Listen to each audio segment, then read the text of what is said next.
घरे जाकर खाइब है पानी पीब पानी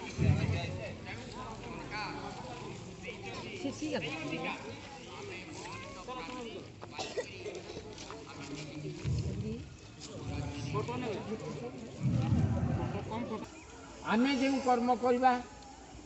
तुम्हें मैंने सब अनुकरण कर तुम्हें जो कर्म कर तुम पिला माने तुमको अनुसरण कर